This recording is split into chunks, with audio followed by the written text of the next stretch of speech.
নমস্কার, শুরু করছি যা বলবো সত্যি বলবো। আর আজ 100 সত্যি, সরকারের 100 দিন। এই 100 দিনে কি পেলাম না আর কি চাই সেসব কাটাছেড়া তো হবেই। তবে আমার একটা জিনিস ভীষণ মনে হয়েছে, এই 100 দিনে বাঙালির কি রুচি বদলেছে, রুচিতে বদল এসেছে। আপনারও কি এমন কিছু মনে হয়েছে? নোটিস করেছেন কিছু? কেন বলছি, আপনি সিনেমা, সিরিয়াল বা যে ধরনের খবর দেখতে পছন্দ করতেন সেখানে কোনো বদল, অন্য কোথাও কোনো স্বাদ বদল হয়েছে কি? রুচিতে যদি বদল না হয় তাহলে আপনি বলুন, একসময় যে কোনো digital media, social site, web portal, সেখানে যে ধরনের খবরের চাহিদা বেশি ছিল, মানে লোকে বেশি দেখতেন, পড়তেন, এখন সে খবরগুলো আর তেমন কুলকে পায় না। তার জায়গায় নিয়ে নিচ্ছে পদ্মফুল, জোড়া ফুল, আরশোলা, আরও অনেক কিছু। মানে এক কথায় রাজনীতির থেকে বেশি এন্টারটেইনিং এই মুহূর্তে আর কিচ্ছু নেই। শুধু বাংলায় নয়, গোটা দেশে প্যাটার্ন বদলাচ্ছে, মানুষের স্বাদ বদলাচ্ছে, রুচি বদলাচ্ছে, খবর দেখার রুচিও বদলাচ্ছে। একসময় আমরা মনে করতাম বুড়োরা খবর দেখে, বাকিরা সব বিরাট বড় বড় আপডেট নিয়ে থাকেন, কোন যুগে কি হচ্ছে, কোথায় কে কি করছে। খবর সে তো শুধু সিরিয়াস ব্যাপার, শুধু পলিটিক্সের খবর, বড় বড় বিষয় নিয়ে আলোচনা না। খবরের ধরনও বদলে গেছে। খবর মানে শুধু মহাজাগতিক বিষয় নয়, খবর মানে ভীষণ ভারী সিরিয়াস আলোচনা নয়। খবর মানে এখন আপনার কথাও। খবরেরও ধরন বদলে গেছে। খবর মানে আপনি মাস গেলে ভাতা পাচ্ছেন কি পাচ্ছেন না সেটাও, ইনফ্যাক্ট সেটাই আম জনতার খবর। তাই খবর এখন শুধু বয়স্করা দেখেন এই ধারণাটা ভুল। আবার খবর এখন সবাই টিভিতে দেখেন, মোবাইলেও দেখেন, মোবাইলেই বেশি দেখেন, মানে মুঠো ফোনে, একলা, চট জলদি, নিজের ইচ্ছে মতো সময়ে। সেটাই এখন খবরের নেশা ধরিয়েছে মানুষকে। আর ওই যে রিলস, ঘুরে ফিরে খবরের রিলস, মানে ধরুন একজন ব্লগার, তিনি যখন তার দিন যাপনের ভিডিও করে সোশ্যাল মিডিয়ায় আপলোড করছেন, সেটা যতটা আকর্ষণ করছে বাকিদের, এই খবরের রিলসও কিন্তু একই রকম আকর্ষণ করছে। বিভিন্ন নেতাদের বিভিন্ন ডায়ালগ, হ্যাঁ নেতারা তো এখন ডায়ালগ দেন, নেতারা তো এখন নেতা সুলভ কথা, মানে আগে যেমন হতো বলেন না, সব ওয়ান লাইনার দেন, ক্যাপশন হয়ে যায়, হেডলাইন হয়, সেগুলো রিলসের মতো ঘোরে। ফলে খবর এখন অনেক বেশি চিত্তাকর্ষক। আর এই সোশ্যাল মিডিয়ার কথা বলতেই মনে পড়ল, সোশ্যাল মিডিয়ার একটা বিরাট বড় অবদান রাজনীতির ক্ষেত্রে রয়েছে। না হলে দেশের প্রধানমন্ত্রীকে রিল বানাতে হয়, রাহুল গান্ধীকে রিলস বানাতে হয়, কে কি করছেন, কোথায় কাকে ইনফর্মালি কোন নোট লিখে দিলেন, কার সঙ্গে একটু চ্যাট করলেন, কোন পোষ্যের মাথায় হাত বুলিয়ে দিলেন, নেতারা তো এইসব ভিডিও করে পোস্ট করছেন, যেমন আপনি করেন বা আপনার চেনা কেউ করেন। মানে একজন সাধারণ ব্লগারের মতোই নেতারাও বিহেভ করছেন। তাহলে একটা কথা বলতেই হয়, এ যুগে রাজনীতির একটা বড় প্ল্যাটফর্ম সোশ্যাল মিডিয়া। সোশ্যাল মিডিয়ায় মানুষ অনেক বেশি সময় কাটান, অনেক বেশি। আপনি দিনে কতক্ষণ টিভি দেখেন, তার চেয়ে অনেক বেশি মোবাইল দেখেন। আর এই সোশ্যাল মিডিয়ায় রিলসের মাধ্যমে আপনার মাথায় বিভিন্ন চিন্তা প্রবেশ করে। তাই নেতারাও নিজেদের ভাবনাকে আপনার মগজে ঢোকানোর সেরা উপায় ভেবেছেন রিলস, মানে সোশ্যাল মিডিয়া।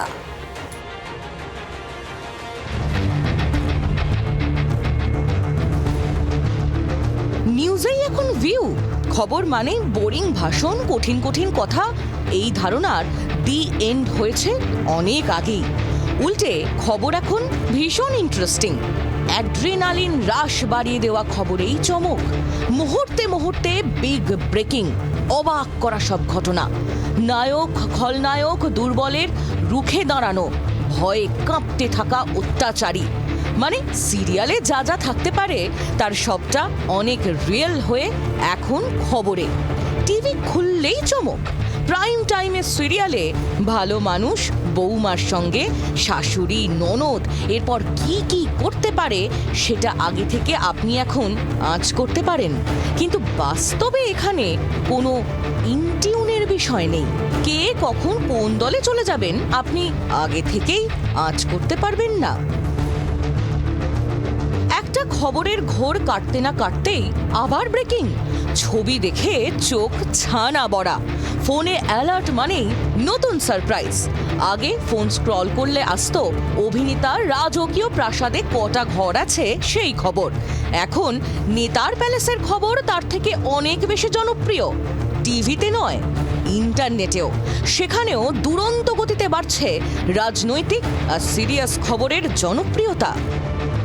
ডিজিটাল মিডিয়ায় যে আমরা শিফট দেখতাম, যে আমরা নাম্বার দেখতে পাই যে এই মুহূর্তে কতজন পড়ছে কতজন দেখছেন, সেই নাম্বারটাই কিন্তু একটা বড়সড় পরিবর্তন এসে গেছে। এবং সেখানে দেখা যাচ্ছে যে নেশনের খবরে, স্টেটের খবরে, পলিটিক্যাল খবরে এবং যেটা আমাকে ডিরেক্ট এফেক্ট ফেলছে মানে সামাজিক খবরের ওপর কিন্তু মানুষের আগ্রহ ক্রমশই বাড়ছে। মানুষ পছন্দ করছে একেবারে তার রোজগারের খবর। যেমন অন্নপূর্ণা যোজনার টাকা নিয়ে উদ্বেগের কারণ নেই, গতকালই জানিয়েছিল রাজ্য সরকার।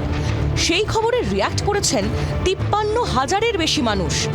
আর ঠিক এর পাশেই দিন কেমন যাবে সেই খবরে কোনো উৎসাহই দেখা যায়নি।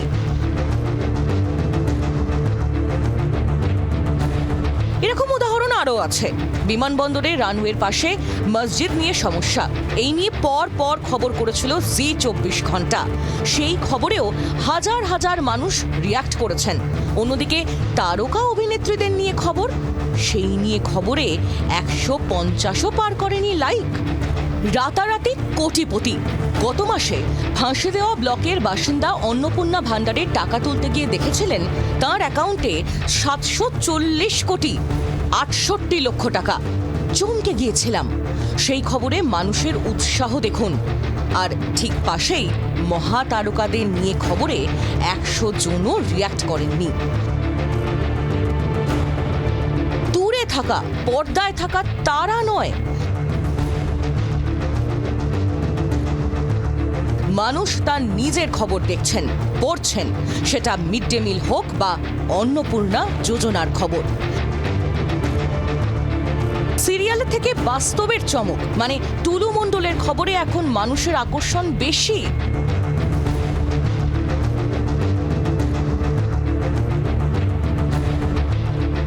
সোশ্যাল মিডিয়ায় এই স্বাদ বদলের নেপথ্যে অবশ্যই রয়েছে তরুণ প্রজন্ম, যারা জেন জি নামে পরিচিত। সোশ্যাল মিডিয়া এখন আর শুধু বিনোদনের অংশ নয়, সেটা রুটিন। দেশ দুনিয়ায় কি হচ্ছে তা জানতেও ক্রমে ভরসাস্থল হয়ে উঠেছে সোশ্যাল মিডিয়া। সিরিয়াস খবর জানতেও আজকের বাঙালি টুক করে ঢু মারছেন সোশ্যাল মিডিয়ার দেওয়ালে। খবর পড়ছেন, খবর দেখছেন, খবর নিয়ে সেখানে নিজেদের মতামত দিচ্ছেন। খবরের কাগজে পড়া নয়, এখানে মতামতও জানাতে পারছেন তারা। সম্ভবত এটাও সোশ্যাল মিডিয়ায় সিরিয়াস খবরের জনপ্রিয়তা বাড়ার বড় কারণ।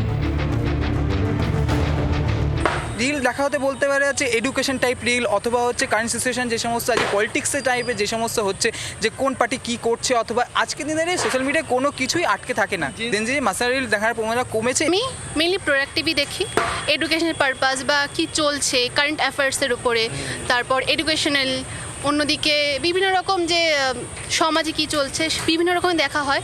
তার পাশাপাশি রিলসও দেখি, মানে সমস্ত কিছু দিকে চোখ রাখা উচিত, যে কি হচ্ছে না হচ্ছে এইগুলো দেখা উচিত, সেগুলো আমি দেখি। আমি বিশেষত রিলটা দেখি, কিন্তু আমার একটাই সেটা মনে হয় যে রিল দেখার পাশাপাশি কিছু মানে প্রোডাক্টিভ জিনিস, অথবা হচ্ছে মানে বর্তমান যুগে যে সমস্ত হয়ে চলেছে চারিদিকে, যেটা এডুকেশন অথবা হচ্ছে মানে যেসব কারেন্ট যেসব সিচুয়েশন, সেই তারপর বেশি দেখা উচিত। ইয়াং জেনারেশন বরাবরই ভীষণ রকমভাবে সিরিয়াস কনস্ট্রাকটিভ রিলের প্রতি আকৃষ্ট, তারা বানায়ও সেরকম রিলস। সোশ্যাল মিডিয়া হচ্ছে একটা প্ল্যাটফর্ম যেখানে বিভিন্ন ধরনের রিলস আসবে, বিভিন্ন রকম কন্টেন্ট আসবে, কিন্তু সেক্ষেত্রে আপনি কোনটা নিচ্ছেন কোনটা নিচ্ছেন না সেটা আপনার উপর প্রপারলি। সোশ্যাল মিডিয়ায় সিরিয়াস কন্টেন্ট, জরুরি বিষয়ের প্রতি ঝোঁক বাড়ছে। নেতারাও রিলসে নিজেদের বার্তা দিচ্ছেন, ছবি ভিডিও পোস্ট করছেন, মতামত তৈরির চেষ্টা করছেন, সরাসরি মানুষের সঙ্গে যোগাযোগ করছেন। শুধু যে রাজনৈতিক খবরে ঝোঁক বাড়ছে তা নয়, যে খবরের ওপর আমজনতার কথা আছে সেখানেই উৎসাহ। সেটা অন্নপূর্ণা যোজনা হতে পারে, মিড ডে মিলও হতে পারে।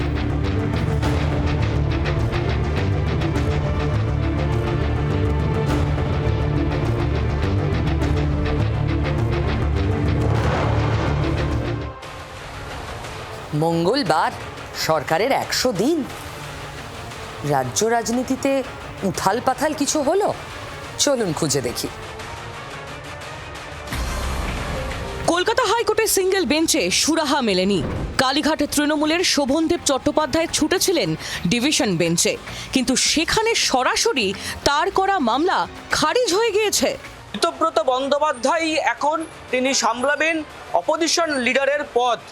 শোভনদেব চট্টোপাধ্যায় যে মামলা করেছিলেন সিঙ্গেল বেঞ্চের রায়কে চ্যালেঞ্জ করে, সেই মামলাতেও কলকাতা হাইকোর্টের ডিভিশন বেঞ্চ হস্তক্ষেপ করল না।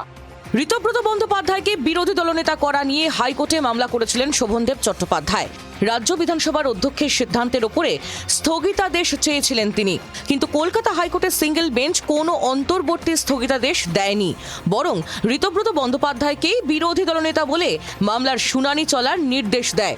এই সিদ্ধান্তের বিরোধিতা করেই ডিভিশন বেঞ্চে যান শোভনদেব চট্টোপাধ্যায়। কলকাতা হাইকোর্টের ডিভিশন বেঞ্চ সাফ জানিয়েছে, সিঙ্গেল বেঞ্চেই মামলার শুনানি হবে। 2 মাসের মধ্যে শুনানি শেষ করতে হবে। তবে সিঙ্গেল বেঞ্চের অন্তিম রায় না বের হওয়া পর্যন্ত ঋতব্রত বন্দ্যোপাধ্যায় অস্থায়ীভাবে বিরোধী দলনেতা থাকবেন। শোভনদেব চট্টোপাধ্যায় একটি রিট পিটিশন ফাইল করেন শ্রী ঋতব্রত ব্যানার্জিকে বিরোধী দলনেতা হিসেবে স্বীকৃতি দেওয়া হয়েছে। কলকাতা হাইকোর্ট কোনো ইন্টারিম অর্ডার পাস করতে রিফিউজ করে, সেটার বিরুদ্ধে একটা ডিভিশন বেঞ্চে ওনারা অ্যাপিল করেন। সেই অ্যাপিলও আজকে খারিজ হয়ে গেছে, আবার সেটা রেলিগেট করে দিয়েছে অনারেবল সিঙ্গেল বেঞ্চের কাছে। হাইকোর্টে বিরোধী দলনেতা নিয়ে মামলার শুনানির মধ্যে মঙ্গলবার ঋতব্রতকে সরকারি গাড়ি ছেড়ে ব্যক্তিগত গাড়ি ব্যবহার করতে দেখা যায়। আদালতের নির্দেশে আপাতত স্বস্তিতে ঋতব্রত। বুধবার থেকে ফের বিরোধী দলনেতার জন্য বরাদ্দ সরকারি গাড়ি ব্যবহার করবেন বলে জানিয়েছেন তিনি। আজকে অন্য গাড়ি কেন? আজকে অন্য গাড়ি মানে এটা সরকারি গাড়ি নয়। এবার যেহেতু আজকে মহামান্য আদালতের একটা রায় দেওয়ার ছিল, তো আমার মনে হয়েছিল আজকে আমি সরকারি গাড়ি ব্যবহার করব না। আমি আজকে আমার নিজের গাড়ি নিয়েই, আমার যে ভাড়া গাড়ি সেই গাড়ি নিয়েই বিধানসভায় এসেছি। আজ রায় হয়েছে, আবার সরকারি গাড়ি কাল ব্যবহার করব। বিরোধী দলনেতা মামলায় শোভনদেবের প্রতিক্রিয়া পাওয়া যায়নি, তবে কালীঘাট তৃণমূলের কুণাল ঘোষ এদিন ফের একবার এই বিতর্কে তোপ দাগেন। যে ব্যক্তি ওখানে আছেন চাটন, তার জন্য অস্থায়ীটা নতুন নয়। সিপিএমেও উনি অস্থায়ী ছিলেন, তৃণমূলেও উনি অস্থায়ী ছিলেন, বালুরঘাটের নম্রতা দত্ত জীবনে উনি অস্থায়ী ছিলেন। ফলে এই অস্থায়ী ব্যাপারটা ওনার কাছে নতুন নয়। লজ্জার ব্যাপার হলো ওনার জন্য বিধানসভার বিরোধী দলনেতা পদটাতেও একটা অস্থায়ী শব্দ এসে গেল। আমাদের কাছে ঋতব্রতও যা, পরমব্রতও তা, অনুব্রতও তা। সিঙ্গেল বেঞ্চ বলেছিল যে ঋতব্রত বাবুই বিরোধী দলনেতা, আর যে সমস্ত সমস্যা যেগুলো ডিভিশন বেঞ্চ পাঠিয়েছে সিঙ্গেল বেঞ্চের কাছে, আদালতের ভোটে ভরাডুবির পর আড়াআড়ি ভেঙেছে তৃণমূল। এর সূচনা হয়েছিল ঋতব্রত বন্দ্যোপাধ্যায়ের হাত ধরে। তার সঙ্গে রয়েছে 68 জন তৃণমূল বিধায়কের সমর্থন, যাকে হাতিয়ার করেই মমতা বন্দ্যোপাধ্যায় তৃণমূলকে ঘোল খাওয়াচ্ছেন ঋতব্রত।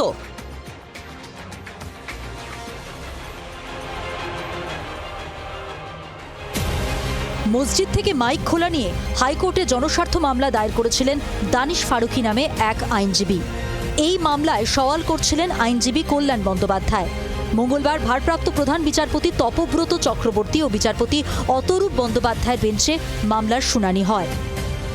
শুনানিতে কল্যাণ বন্দ্যোপাধ্যায় তাঁর সওয়ালে বলেন, একাধিক থানা মসজিদ থেকে মাইক খুলতে বলেছে, কোনো পাবলিক নোটিশ ছাড়া পুলিশ এটা করতে পারে না। ভারপ্রাপ্ত প্রধান বিচারপতি তপব্রত চক্রবর্তী জানতে চান, কোন মসজিদ থেকে মাইক খোলা হয়েছে। অ্যাডভোকেট জেনারেল সুরজিৎ নাথ মিত্র জানান, মামলাকারীর অভিযোগের সমর্থনে কোনো নির্দিষ্ট নথি নেই। কোন থানার পুলিশ কোন ইমামকে ডেকেছিলেন, কী নির্দেশ দেওয়া হয়েছিল, আবেদনে তার কোনো স্পষ্ট উল্লেখ নেই। ভারপ্রাপ্ত প্রধান বিচারপতি তপব্রত চক্রবর্তী জানতে চান, তাহলে কি পুলিশকে লাউড স্পিকার সরানোর কোনো লিখিত নির্দেশ দেওয়া হয়েছিল। অ্যাডভোকেট জেনারেল সুরজিৎ নাথ মিত্র জানান, কোনো লিখিত নির্দেশ নেই। প্রধান বিচারপতির ডিভিশন বেঞ্চ বলে, শব্দদূষণ নির্দেশিকা নিয়ে আগেই একটা আদেশ রয়েছে। পুলিশকে কী কারণে বৈঠক ডাকার কথা বলতে হলো? অ্যাডভোকেট জেনারেল জানান, রাজ্যের তরফে এমন কোনো বৈঠক করার নির্দেশ দেওয়া হয়নি। এরপরেই ভারপ্রাপ্ত প্রধান বিচারপতি তপব্রত চক্রবর্তী পরিষ্কার করে দেন, যে নির্দেশের কথা বলে মামলা হয়েছে তা মৌখিক। এমন কোনো মৌখিক কথার উপরে আদালতের কোনো নির্দেশ হতে পারে না, তাই মামলা খারিজ করে দেন তিনি। মসজিদে মাইক ব্যবহার সংক্রান্ত জনস্বার্থ মামলায় কলকাতা হাইকোর্ট হস্তক্ষেপ করল না। হাইকোর্টের বক্তব্য যে মৌখিক নির্দেশ এবং মামলাকারী যে 4000 মসজিদ থেকে মাইক খুলে নেওয়া হয়েছে যে অভিযোগ তিনি তুলছেন, তার সপক্ষে যথেষ্ট প্রমাণ তথ্য নেই, তাই আদালত মৌখিক নির্দেশের উপরে কোনো নির্দেশ দিতে পারে না। অ্যাডভোকেট জেনারেল যেটা কোর্টে বলেছে সেটা হচ্ছে যে না, এরকম কোনো ওরাল অর্ডার দেওয়া হয়নি। ওরা কোনো সরকার থেকে কোনো ওরাল অর্ডার দেয়নি, পুলিশ কোনো ওরাল অর্ডার দেয়নি, এটা কথাটা বলেছে।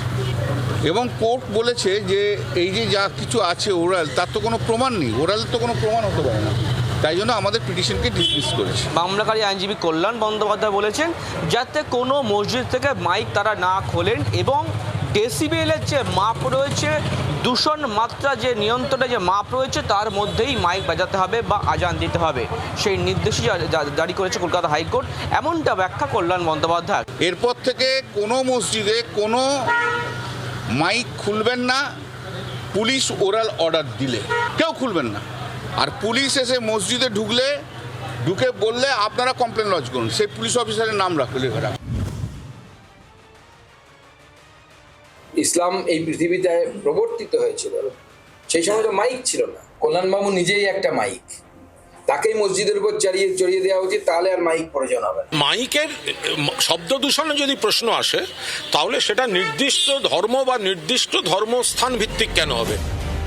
আদালত মামলা খারিজ করায় মসজিদে মাইক খোলা নিয়ে আপাতত বিতর্কের অবসান হলো বলেই মনে করা হচ্ছে।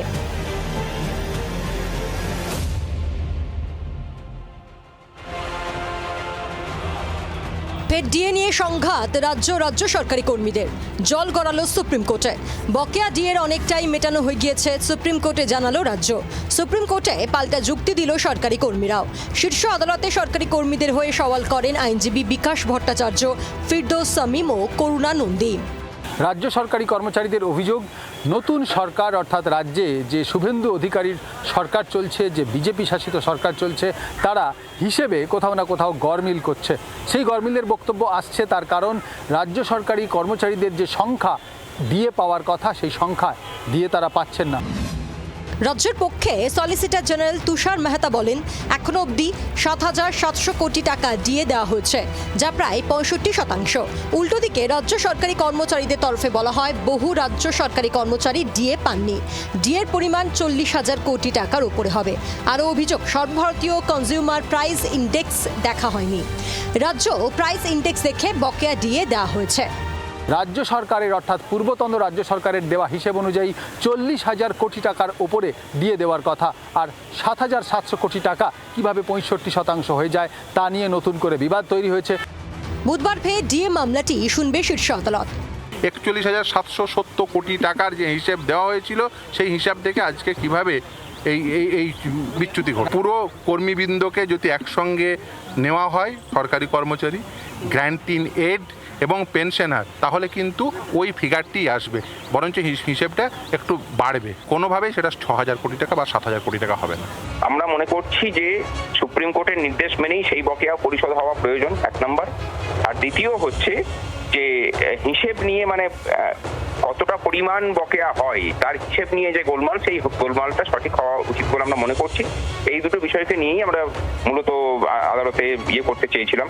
বিচারপতি সঞ্জয় করল এবং বিচারপতি অগাস্টিন জর্জ মাসিহার বেঞ্চ সব পক্ষকে 2 থেকে 3 জন প্রতিনিধির নাম জমা দেওয়ার নির্দেশ দিয়েছে। ওই প্রতিনিধি দল প্রাক্তন বিচারপতি ইন্দু মালহোত্রার কমিটির সঙ্গে দেখা করে ডিএর বিষয়গুলি জানাবে। আচ্ছা, তারাপীঠে হোটেল মালিক তো গ্রেফতার হলেন, কিন্তু তারপর যে প্রশ্নগুলো অজানা ছিল সেগুলোর উত্তর পাওয়া গেল। নতুন কোনো তথ্য, নতুন কিছু? তারাপীঠে আগুন বিভীষিকা। এসডিপিও রামপুরহাটের নেতৃত্বে গঠন করা হয়েছে 4 সদস্যের সেট। কিভাবে লাগলো হোটেলে আগুন? উত্তর খুঁজছেন সিটের তদন্তকারীরা। শতপ্রণোদিত মামলা রুজু করেছে পুলিশ। অনিচ্ছাকৃত খুন সহ একাধিক ধারায় রুজু হয়েছে মামলা। গ্রেফতার করা হয়েছে হোটেল মালিক প্রবীর পাল সহ তার ছেলে কল্যাণ পালকে। ইতিমধ্যেই হোটেলের মালিক এবং তার ছেলেকে গ্রেপ্তার করা হয়েছে এবং এই গোটা ঘটনায় অর্থাৎ এরকম সিঁড়ি বন্ধ থাকলে জরুরিকালীন অবস্থায় মানুষকে একেবারে বিপদের মুখে যে পড়তে হতে পারে সেটা জানা সত্ত্বেও তারা সিঁড়ির যে তালা সেটা বন্ধ রেখেছিল। ফলে সেই কারণেই এই ধৃত অভিযুক্তদের বিরুদ্ধে অনিচ্ছাকৃত খুনসহ একাধিক ধারাতে মামলা রুজু করেছে শতপ্রণোদিতভাবে পুলিশ। একাধিক বেনিয়মের অভিযোগে বন্ধের নোটিশ দেওয়া হয়েছে 15টি হোটেলকে।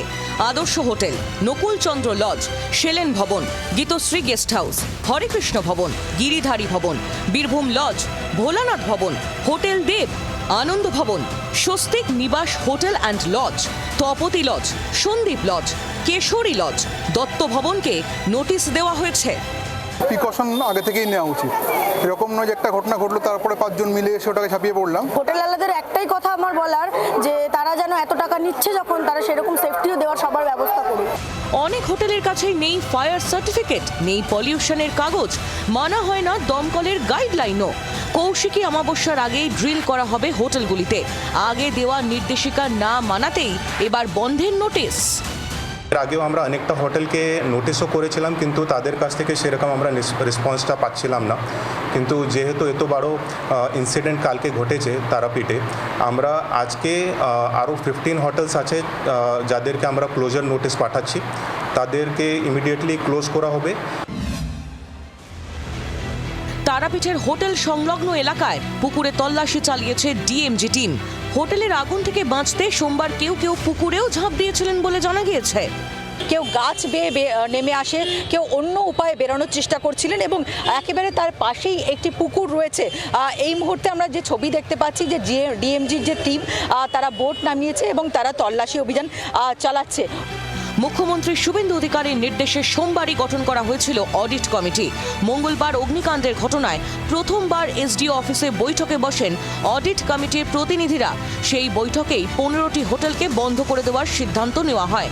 হোটেলের অগ্নি নিরাপত্তা ব্যবস্থা, বৈদ্যুতিক সংযোগ ও পরিকাঠামো সহ একাধিক বিষয় খতিয়ে দেখতে অডিট কমিটি ভাগ করা হচ্ছে 5 ভাগে। আমরা 5টা টিমের ফরমেশন করছি। এই 5টা টিমের মধ্যে আমাদের ফায়ারের লোক থাকবে, ইলেকট্রিসিটির লোক থাকবে, পিডব্লিউডি সিভিল, পিডব্লিউডি ইলেকট্রিক্যালের লোক থাকবে, এসডিপিও থেকে পুলিশেরও লোক থাকবে। এরা প্রত্যেক হোটেলে গিয়ে এরা জয়েন্ট ইন্সপেকশন করবে। দেখলেই বোঝা যাচ্ছে বেআইনি নির্মাণ। তো এ তো ব্যাধি, বাংলার ব্যাধি যতগুলি আছে চিহ্নিত করেন তার মধ্যে একটা বেআইনি নির্মাণ। তো মুখ্যমন্ত্রী বলেছেন এবং আশা করছি প্রশাসন এ নিয়ে কঠোর ব্যবস্থা নেবে। তারাপীঠের বিদেশিনী হোটেলে অগ্নিকাণ্ডের ঘটনায় মৃতের সংখ্যা বেড়ে হয়েছে 9। এই ঘটনার যাতে না পুনরাবৃত্তি হয় সেই ব্যাপারেই কঠিন পদক্ষেপ নিচ্ছে রাজ্য সরকার।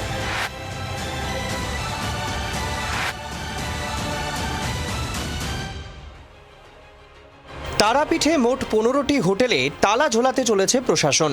প্রশাসনের নজরে থাকা অধিকাংশ হোটেলগুলি রয়েছে অলিগলিতে। নোটিশ পাওয়া হোটেলের তালিকার ফার্স্ট বয় হচ্ছে আদর্শ লজ। দেখুন কিভাবে সেখানে চলছিল হোটেল। যে হোটেলের সামনে এসে আমরা যে ছবি দেখতে পাচ্ছি সেটা রীতিমতো কিন্তু শিউরে ওঠার মতন। কোনো প্রশস্ত রাস্তা নেই, অর্থাৎ কোনো রকম দমকল বা অ্যাম্বুলেন্স ঢোকার মতন রাস্তা তো নেই। তার পাশাপাশি এই হোটেল কর্তৃপক্ষ, হোটেলের ম্যানেজার, তিনি যেটা স্বীকার করে নিচ্ছেন ক্যামেরার সামনে, সেটা আরও বিস্ফোরক। তৃণমূলের আমলে 2016 সালে তৈরি হয়েছিল আদর্শ হোটেল। রয়েছে প্রায় 40টি ঘর। ম্যানেজারের দাবি প্রতিদিন গড়ে 30 থেকে 40 জন অতিথি থাকেন। অথচ ফায়ার সেফটি সার্টিফিকেটের জন্য আবেদন করা হয়েছে 2026 সালের জুলাই মাসে, অর্থাৎ হোটেল তৈরির প্রায় 10 বছর পর। ফায়ারের জন্য অ্যাপ্লিকেশান করা হয়েছে, এবার ফায়ার চলে আসবে। বাকি আমরা ফায়ারের জন্য তো জলের লাইন সবই করা আছে। কবে থেকে এই হোটেল কত বছরে? এটা মোটামুটি আপনার ধরে রাখুন 2016-17 হয়। 2016-17তে, আর আপনি 2026 সালে জুলাই মাসেতে গিয়ে ফায়ার সেফটির জন্য করছেন, সার্টিফিকেটের আবেদন করছেন, মানে এতদিন যেটা অ্যাপ্লাই করেননি ফায়ার সার্টিফিকেট। অগ্নিকাণ্ডের মাত্র 7 দিন আগে হোটেলে ফায়ার রিজার্ভার সহ অগ্নি নিরাপত্তার কিছু সরঞ্জাম বসানো হয়েছে। গত এই 10 বছর ধরে কোনো রকম ফায়ার সেফটি সার্টিফিকেট ছাড়া, এনওসি ছাড়াই কিন্তু এই হোটেল চলছিল। হোটেলের মালিক নিতাই মাল বীরভূম জেলা পরিষদের তৃণমূল সদস্য। তার দাবি তিনি ফায়ার সেফটির বিষয়ে কিছুই জানতেন না। এত বছরে আপনার মনে হয়নি যে ফায়ার সেফটি সার্টিফিকেট লাগে? অতটা জানতাম না, বুঝলেন। তাহলে এখন হঠাৎ করে আপনার মনে হলো কেন? কিছুদিন চিঠি করেছিল মাসখানেক আগে এসডিও সাহেব, সেই মতো আমি দিন 15 আগে থেকেই পাইপ লাইনের কাজ এবং যত কিছু করা 15 দিন আগে থেকেই সব করতে লেগেছি। তালিকা 2 নম্বরে রয়েছে নকুল চন্দ্র লজ। একেবারে সরু গলির মধ্যে অবস্থিত এই লজ। 2007 সালে তৈরি হওয়া এই লজে রয়েছে বেশ কয়েকটি ঘর। প্রশাসনের লিস্টে থাকা আরও একটা লজের সামনে আমরা রয়েছি, যেগুলোকে ক্লোজার করা হবে বলে জানিয়ে দেওয়া হয়েছে। সেটা হচ্ছে নকুলচন্দ্র লজ। এই একই গলির মধ্যে, অর্থাৎ চণ্ডীপুরে। গলিটাও খুব সরু দেখা যাচ্ছে এবং এইটা হচ্ছে সেই লজ। একদম সরু গলির মধ্যে বোঝাই যাচ্ছে যেখানে যদি কোনো সময় আগুন লাগে কোনোভাবে দমকল পৌঁছানোর, এবং মেন রোড থেকে বেশ খানিকটা ভেতরে। নেই দমকল বা অ্যাম্বুলেন্স ঢোকার মতো রাস্তা, নেই ফায়ার সেফটি সার্টিফিকেট। আমরা দেখতে পাচ্ছি কয়েকটা ফায়ার এক্সটিংগুইশার লাগানো রয়েছে, কিন্তু সেটাও মেয়াদ উত্তীর্ণ, তার কারণ 2025 সালে এক্সপায়ার হয়ে গেছে। লজ তৈরির প্রায় 19 বছর পর ফায়ার সেফটি সার্টিফিকেটের জন্য আবেদন করেছেন মালিক। ফায়ার সেফটি নর্মস কিছু আছে এখানে? ফায়ার সার্টিফিকেট আছে আপনার কাছে? ফায়ার সার্টিফিকেট বলতে গেলে আমি অ্যাপ্লিকেশন করেছি। ওই দেখুন অ্যাপ্লিকেশনটা, অ্যাপ্লিকেশনটা করেছি। কবে করেছেন? 27শে জুলাই 2026। 27শে জুলাই 2026 সালে আপনি অ্যাপ্লিকেশন করলেন। মমতা মণ্ডল আপনার? আমার মিসেস। আচ্ছা, 2007 সাল থেকে আপনি লজ চালাচ্ছেন। আপনি 2026 সালে এসে অ্যাপ্লিকেশন করলেন, কোনো রকম ফায়ার সেফটির ব্যবস্থা করেননি এত বছর? না। 15টি হোটেলের ক্লোজার লিস্টে নাম রয়েছে গীতশ্রী গেস্ট হাউসের। প্রায় বছর 10 আগে এই গেস্ট হাউসটি প্রথমে ছিল একটি বাড়ি, ছিল মাত্র 2টি ঘর। পরবর্তী সময়ে ধাপে ধাপে বাড়িয়ে বর্তমানে সেখানে রয়েছে মোট 8টি ঘর। এখানেও রয়েছে অগ্নি নিরাপত্তা নিয়ে নানা প্রশ্ন। আমার নলেজে ছিল না স্যার, ম্যাডাম, কেননা আমি এই বিষয়ে পড়াশোনা বা উচ্চশিক্ষিত নয়। আমি ছেলে মেয়েকে হয়তো একটু পড়াশোনা শিখেছি, এই যাই হোক কারো করে, কিন্তু আমি একদম মানে শিক্ষার সময় বা খুব অভাবে মানুষ হয়েছি। তো এখানেই প্রশ্ন উঠছে টিআরডি এর ভূমিকা নিয়ে। বছরের পর বছর ধরে কি করছিলেন টিআরডি এর আধিকারিকরা? কেন আগেই খতিয়ে দেখা হলো না হোটেলগুলির ফায়ার সেফটি সিকিউরিটির ব্যবস্থা? প্রশ্ন অনেক, উত্তর দেবে কে? চতুর্দিক জলে ভাসছে, জল থই থই। কবে মুক্তি পাবো আমরা এরকম দশা থেকে? কি অবস্থা আমাদের চারপাশের? ছবিগুলো দেখলে না চোখে জল আসবে। টানা 4-5 ঘন্টা মুষলধারে বৃষ্টি, তার উপর সারা রাত হালকা থেকে মাঝারি বৃষ্টি। ফুলে ফেপে উঠেছে একাধিক নদী। গাড়ুই ও নুলিয়া নদীর জলে ভাসছে আসানসোল উত্তর। গাড়ুই নদীর পার্শ্ববর্তী এলাকা রেলপার, রামকৃষ্ণডাঙ্গা, বেলডাঙ্গা, জাহাঙ্গীর মহল্লা সহ বিস্তীর্ণ এলাকার সব থেকে বেশি ক্ষতিগ্রস্ত। চরম দুর্ভোগে পড়েছেন সাধারণ মানুষ। এলাকা তো বটেই, বাড়ির ভিতরেও 1 হাঁটু জল। টানা কয়েক ঘন্টা বৃষ্টিতে কি পরিস্থিতি দেখতেই পাওয়া যাচ্ছে। আসানসোল উত্তর বিধানসভা অন্তর্গত রেলপাড়ের বিস্তীর্ণ এলাকা এইভাবেই জলমগ্ন। দেখতেই পাওয়া যাচ্ছে যে কিভাবে বাড়িতে জল প্রবেশ করেছে। স্থানীয়দের অভিযোগ, আগের সরকারের আমলে নিকাশি ব্যবস্থার যথাযথ উন্নয়ন না হওয়া এবং বিভিন্ন এলাকায় বেআইনি ও অপরিকল্পিত নির্মাণই এই বিপত্তির কারণ। প্রত্যেক বছর কিন্তু এই ধরনের বন্যা দেখতে পাওয়া যায় আসানসোলের এই গাড়ুই নদী যে পার্শ্ববর্তী এলাকা রয়েছে সেখানে। সাধারণ বাসিন্দাদের অভিযোগ, গাড়ুই নদীর জায়গা দখল করে প্রচুর ঘরবাড়ি হয়েছে এবং সেই ঘরবাড়ির জন্যই জল বেরোতে পারছে না। জলমগ্ন এলাকা থেকে বাসিন্দাদের সরানোর কাজ ইতিমধ্যেই শুরু হয়েছে। একাধিক ট্রান্সফরমার নদীর গর্ভে চলে যাওয়ায় নিরাপত্তার খাতিরে বিদ্যুৎ বিচ্ছিন্ন করে দেওয়া হয়েছে গোটা এলাকা। रात में पता चला 10 बजे से पानी आ गया और ऊपर का पानी भी हम लोग खत्म हो गया, जिस वजह से पानी का सप्लाई नहीं आ रहा है। नहाने धोने बाथरूम जाने का पानी नहीं है, हम यहाँ से निकल जाना। পরিস্থিতি খতিয়ে দেখতে ইতিমধ্যেই বিভিন্ন জলমগ্ন এলাকা পরিদর্শন করছেন সরকারি আধিকারিকরা। কিভাবে জমা জল দ্রুত সরানো যায় এবং নিকাশি ব্যবস্থার স্থায়ী সমাধান করা যায় তা নিয়ে প্রয়োজনীয় পদক্ষেপ নেওয়ার আশ্বাস দেওয়া হয়েছে প্রশাসনের পক্ষ থেকে। সরকার কি ব্যবস্থা নিচ্ছে সেদিকেই তাকিয়ে রয়েছে শিল্পাঞ্চলের সর্বস্তরের সাধারণ মানুষ।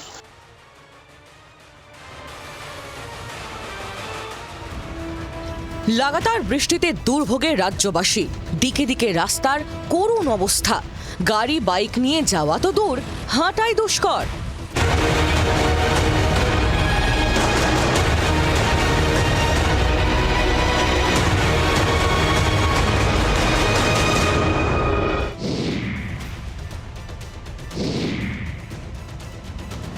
রাস্তায় গর্ত নয়, এ যেন গর্তের মধ্যেই একটুখানি রাস্তা।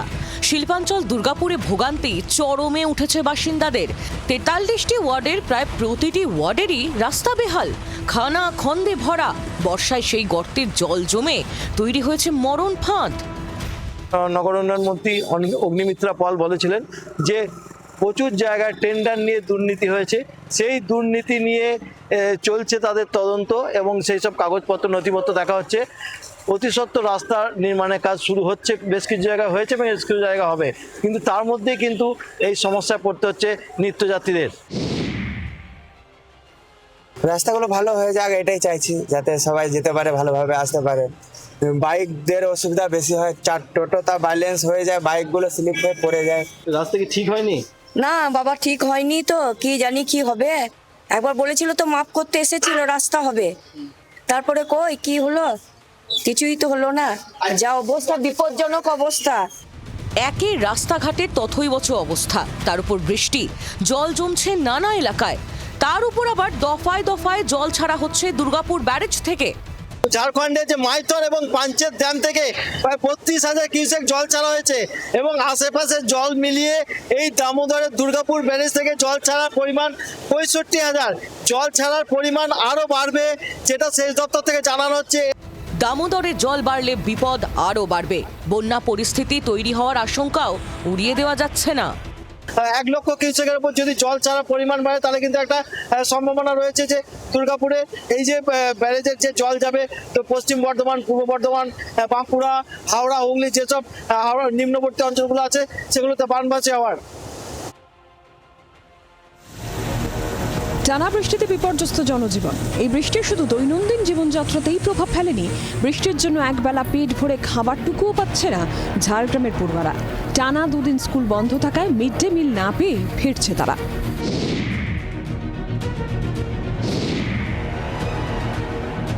অতিবৃষ্টি আর তারাফেনী নদীর ছাড়া জলে এই মুহূর্তে ভাসছে বিনপুরের একাধিক এলাকা, আর তারই জেরে বিনপুরের বেশ কিছু প্রাইমারি স্কুল ইতিমধ্যে কিন্তু বন্ধ। কয়েকজন শিক্ষক তারা স্কুলের কাছাকাছি পৌঁছালেও স্কুল পর্যন্ত তারা কিন্তু পৌঁছাতে পারেনি। যে কজন ছাত্রছাত্রী স্কুলে এসেছিল তাদেরকেও ফিরে যেতে হয়েছে আজকেও খালি হাতেই। কোনো রকম কোনো মিড ডে মিল এই 2 দিন রান্নাই হয়নি। ঝাড়গ্রামের বিন্দাধরা ও ঢোলভাঙা স্কুল 2 দিন ধরে সম্পূর্ণ বন্ধ। অন্যদিকে বাসাছড়ি স্কুলে মোট 3 জন শিক্ষকের মধ্যে মাত্র 1 জন পৌঁছতে পারলেও বাকি 2 জন আসতে পারেননি। ব্যাহত হচ্ছে পঠন পাঠন। শিক্ষক না থাকায় এবং রান্না না হওয়ায় মিড ডে মিলও পায়নি পড়ুয়ারা। খাবার ছাড়াই বাড়ি ফিরে যেতে বাধ্য হয় ছাত্রছাত্রীরা। আজকে আপনাদের এখানে স্কুল চলছে না? বন্ধ, ব্রিজে জল উঠে গেছে, দিদিমণি আসতে পারছেন, তার জন্য আজ মিড ডে মিলও বন্ধ আর স্কুলও বন্ধ। আমাদের খুব প্রবলেম হয়। আসেনি। কেন আসেনি? জল বেড়ে গেছে। জল বাড়লে কি স্কুল বন্ধ থাকে? আমি একাই স্কুল চালাচ্ছি, বিদ্যালয় চালাচ্ছি। মোট আমরা 3 জন আছি, 2 জন অনুপস্থিত, আমি একা এসেছি। না, একজন ফুল টাইমার, একজন প্যারা টিচার। নদী পারাপারের সুব্যবস্থা না থাকায় বর্ষার সময় এমন পরিস্থিতিতে চরম ক্ষোভ প্রকাশ করেছেন অভিভাবকেরা। টানা বৃষ্টিতে তারাফেনী নদীর জল এতটাই বেড়েছে যে নদী পার হওয়া কার্যত অসম্ভব হয়ে গিয়েছে। স্থায়ী ব্রিজের দাবি জানাচ্ছেন এলাকার মানুষ। পড়ুয়াদের শুধু আসা যাওয়াই হয়েছে, বেশিরভাগ পড়ুয়ারা তারা স্কুলে পৌঁছাতেই পারেনি, ফলে চরম সমস্যার মধ্যে কাটছে এই সমস্ত এলাকার শিক্ষক এবং ছাত্রছাত্রীদের। মাননীয় মুখ্যমন্ত্রী পুরো স্ট্রিক্ট ইনস্ট্রাকশন দিয়ে দিয়েছেন যে 10ই অক্টোবরের মধ্যে রাস্তা রেডি হবে। দিন কয়েক ধরেই দিকে দিকে রাস্তার বেহাল মানচিত্র তুলে ধরেছে জি 24 ঘন্টা। সাধারণ মানুষের দুর্ভোগের কথা মাথায় রেখে শহর থেকে জেলার রাস্তার কঙ্কালসার ছবি সামনে এনেছি আমরা। খানাখন্দে ভরা সেসব রাস্তা দিয়ে হাঁটাচলা করা দুঃসাধ্য, পদে পদে বিপদ, অহরহ দুর্ঘটনাও লেগে রয়েছে। দমদম সল্টলেক বেহালা যেদিকে চোখ যাবে চোখে পড়বে বেহাল রাস্তার ছবি। আমি এখন যেখানে রয়েছি সেটা দাসনগর এলাকা এবং এই দাসনগর এলাকার এই রাস্তা সোজা চলে গিয়েছে সিটিআই এর দিকে এবং সেই রাস্তার একেবারে বেহাল দশা। পুরো রাস্তার অধিকাংশটাই দেখা যাচ্ছে যে খানা খন্দে ভরে রয়েছে। জলপাইগুড়ি পুরসভার 25টি ওয়ার্ডের কম বেশি সব জায়গার রাস্তার কঙ্কালসার দশা। খুবই খারাপ অবস্থা পুরাতন পুলিশ লাইন গৌরিয়া মঠ সংলগ্ন এলাকার রাস্তার। মাঝে মধ্যে অল্প বৃষ্টিতে জলমগ্ন হয়ে পড়ে এলাকা। স্থানীয়দের অভিযোগ, নিম্নমানের সামগ্রী দিয়ে রাস্তা মেরামতির কারণে বারবার বেহাল হয়ে যায় রাস্তা। দুর্ভোগ পোহাতে হয় সাধারণ মানুষকে। যে অবস্থা টোটো চালানো খুবই কঠিন। টোটোর যা অবস্থা হচ্ছে, টোটোগুলোতে ভাঙচুর হচ্ছে, প্যাসেঞ্জার নিয়ে আসতে পারতেছি না। জলের পাইপ, অমৃত জলের প্রকল্প দিয়ে পাইপগুলো ফাটে যাচ্ছে, রাস্তাগুলো সব ভেঙে চলেছে একটু। রাস্তার তো পরিস্থিতি খুবই খারাপ। এই কবে থেকে এরকমই পড়ে আছে, গাড়ি ঘোড়া চালানো মুশকিল, অসুবিধা। এই জোড়াতালি দেয়, আবার যা তাই থাকে। বাসিন্দাদের অভিযোগ, তৃণমূল আমলে রাস্তা সংস্কার হয়নি বললেই চলে। কাউন্সিলরও মানুষের পরিষেবায় কোনো কাজ করেননি বলে অভিযোগ। কাউন্সিলর সৌরভ মণ্ডলকে, এবং উনি দীর্ঘদিন বলছে এটা টেন্ডার হয়ে গেছে, এই কাজ শুরু হবে, অমুক হবে। বিগত সরকারের এই গাফিলতি, এর জন্য অনেক অ্যাক্সিডেন্ট হয়েছে, অনেক লোক আহত হয়েছে। হচ্ছে তৃণমূল কংগ্রেসের আনসাকসেসফুল কাউন্সিলর, যাকে দিয়ে কোনো কাজ 3 নম্বর ওয়ার্ডে হয়। দুর্গাপুর নগর নিগমের 43 নম্বর ওয়ার্ডের প্রতিটি ওয়ার্ডের রাস্তার বেহাল দশা। কিছু রাস্তা মেরামত হয়েছে ঠিকই, কিন্তু বর্ষায় ফের খারাপ হয়ে গিয়েছে। কিছু রাস্তা আবার সম্প্রসারণের জন্য কাটা, ফলে সেসব রাস্তা দিয়ে হাঁটা চলা, গাড়ি চালানোর দায় হয়ে পড়ছে প্রতিদিন।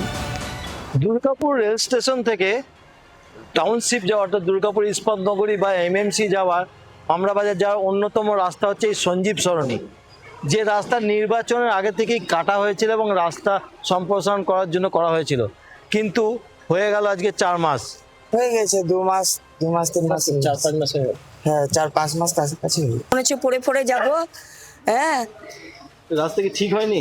না বাবা, ঠিক হয়নি তো, কি জানি কি হবে। তৃণমূল আমলে ঘোর দুর্নীতি হয়েছে। রাস্তা সংস্কারের টাকা নেতাদের পকেটে ঢুকেছে। নতুন সরকার গঠন হয়েছে, কবের মধ্যে রাস্তাগুলির হাল ফিরবে? জি24 ঘন্টাকে দেওয়া এক্সক্লুসিভ সাক্ষাৎকারে রাস্তা মেরামতির ডেডলাইন জানিয়ে দিয়েছেন পুর নগরোন্নয়ন মন্ত্রী অগ্নিমিত্রা পাল। 10ই অক্টোবরের মধ্যে রাস্তা রেডি হবে। আমরা রেডি করে দেবো রাস্তা, এবং আমরা বিভিন্ন ইউএলবি থেকে আমরা রাস্তার নিয়ে নিয়েছি, কোথায় কোথায় রাস্তা খারাপ। পাবলিকের কাছেও চেয়েছি, যারা যারা আমাদের যে মুখোমুখি বলে প্রোগ্রামটা হয়, যেখানে পাবলিক আমাদের সাথে যোগাযোগ করেন, সেখানেও তারা রাস্তার নাম দিয়েছে। সো আমরা রাস্তাগুলোকে চিহ্নিত করে, মাননীয় মুখ্যমন্ত্রী বলেছেন 3 লেভেলের রাস্তা হয়। ফার্স্ট আর সেকেন্ডটা আমরা এখন করে দেবো। বর্ষার পর, পুজোর পরে আমরা 3rd লেভেল, যে মানে মেন যে বিটুমিনাস লেয়ার, সেটা আমরা তারপরে করবো। মন্ত্রীর ডেডলাইন মাফিক হাতে আর 2 মাস, মানে পুজোর আগে ঝকঝকে তকতকে রাস্তা পাবেন রাজ্যবাসী। এটা পুজোর উপহার বই কি?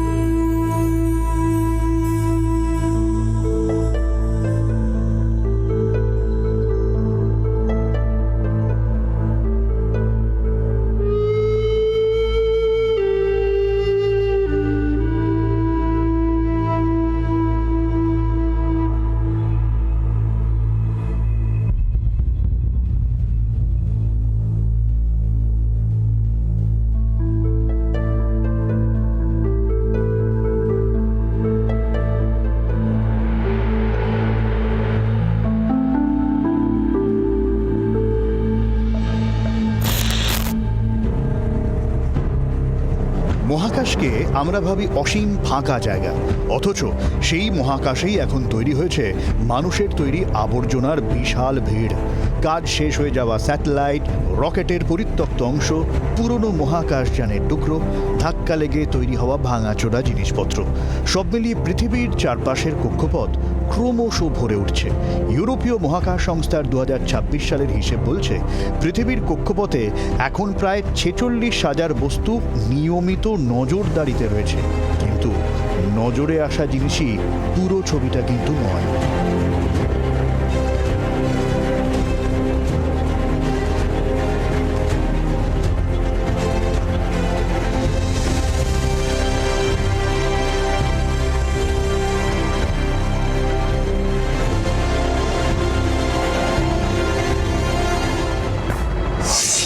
মডেল অনুযায়ী 10 সেন্টিমিটারের বেশি মাপের বস্তু রয়েছে প্রায় 54,000। 1 থেকে 10 সেন্টিমিটার সাইজের জিনিস রয়েছে প্রায় 12 লক্ষ। আর 1 মিলিমিটার থেকে 1 সেন্টিমিটারের মধ্যে প্রায় 14 কোটি জিনিসপত্র থাকতে পারে।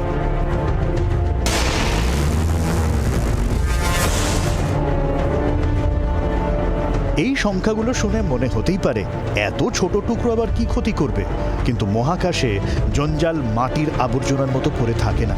পৃথিবীর চারপাশে প্রচণ্ড গতিতে ছুটতে থাকে, ফলে 1 সেন্টিমিটারের একটা টুকরো স্যাটেলাইটের জন্য মারাত্মক বিপদ হয়ে উঠতে পারে। আর একবার বড় সংঘর্ষ হলে সেই জঞ্জাল থেকেই আবার নতুন জঞ্জাল তৈরি হতে পারে। 2024 সালেই একাধিক বড় ভাঙনের ঘটনায় অন্তত 3000 নতুন ট্র্যাকযোগ্য বস্তু যোগ হয়েছিল।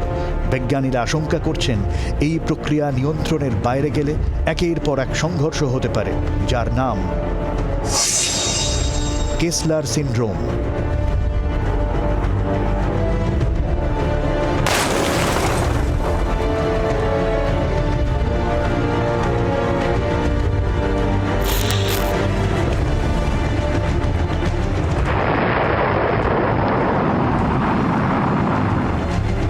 আর এখানেই বদলে যাচ্ছে একটা রকেট উৎক্ষেপণের অঙ্ক।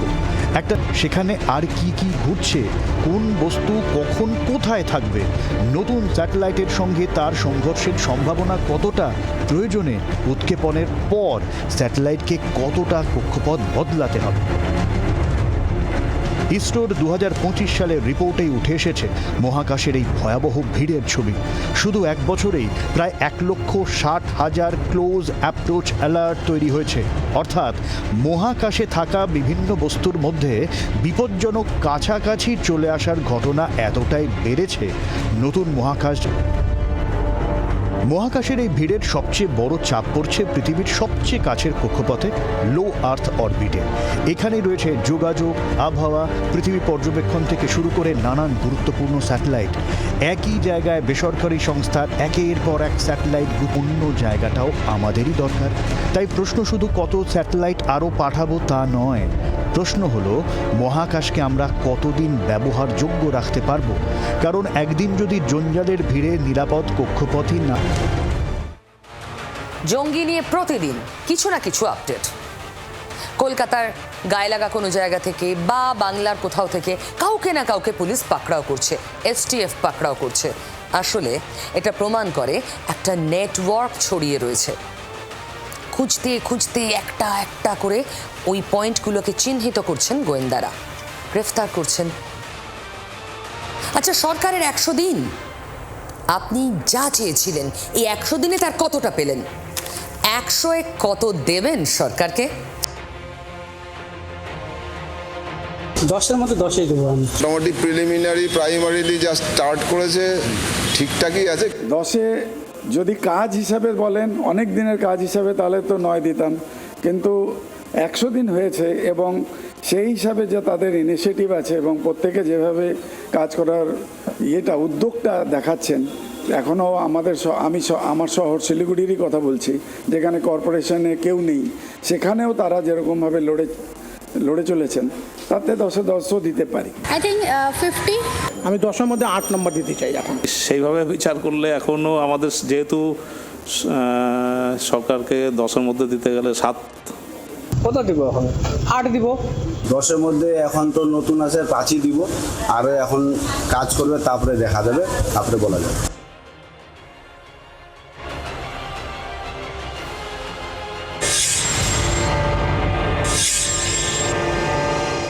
শিক্ষা, স্বাস্থ্য থেকে শিল্প সংস্কৃতি, বিনিয়োগ টানা থেকে কর্মসংস্থান তৈরি, মহিলাদের ভাতা, তাদের স্বনির্ভর করে তোলার উদ্যোগ, রাজ্যের অর্থনীতিকে ঘুরে দাঁড় করানো।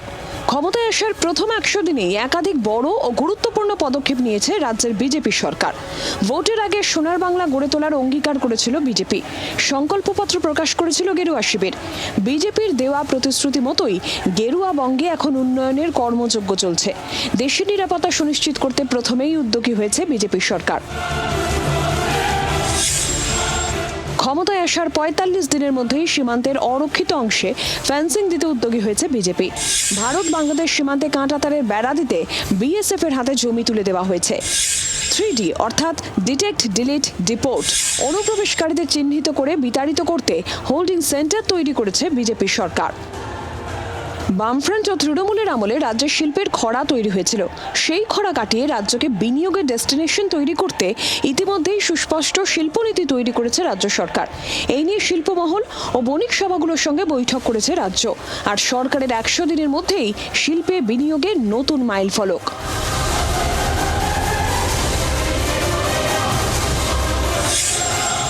বাঁকুড়ার মেজিয়ায় শ্যাম স্টিলের ১৫,০০০ কোটি টাকার ইন্টিগ্রেটেড স্টিল প্ল্যান্ট সম্প্রসারণ প্রকল্পের শিলান্যাস হয়েছে। ডানকুনিতে লাক্স ইন্ডাস্ট্রিজের ৬০০ কোটি টাকার সম্প্রসারিত কারখানার শিলান্যাস হয়েছে। হাওড়া সাঁকরাইলে আমুলের ভারতের সব থেকে বড় প্ল্যান্টের ভূমি পুজো হয়েছে। সেখানে ৬৫০ থেকে ৭০০ কোটি টাকা বিনিয়োগ হবে। নিউ টাউনে আদানি গোষ্ঠী ২০০০ কোটি টাকা ব্যয়ে ২০০০ শয্যা বিশিষ্ট হাসপাতাল তৈরি করছে। আইটিসি সম্প্রসারণে ২০৩০ কোটি টাকার বিনিয়োগ হবে। লার্সেন অ্যান্ড টুব্রোর ৪৫০০ কোটি টাকা ব্যয়ে এআই ডেটা সেন্টার তৈরি করবে।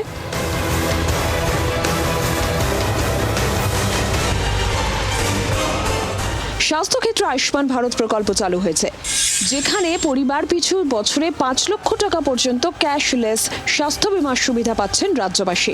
উত্তরবঙ্গে এইমস তৈরি হবে। এইমসের আদলে all India institute of Ayush গড়ে তোলার সিদ্ধান্ত নিয়েছে বিজেপি সরকার। ক্যান্সারের চিকিৎসা সহজলভ্য করতে উত্তরবঙ্গে ক্যান্সার হাসপাতাল গড়ে তোলা হবে। ৪০ বছরের কম বয়সী মহিলা ও কিশোরীদের বিনামূল্যে এইচপিভি টিকা দেওয়া হচ্ছে। প্রত্যন্ত এলাকায় স্বাস্থ্য পরিষেবা ও চিকিৎসা পৌঁছে দিতে সুন্দরবন ও জঙ্গলমহলে আধুনিক সরকারি হাসপাতাল গড়ে তোলার প্রকল্প নিয়েছে রাজ্য।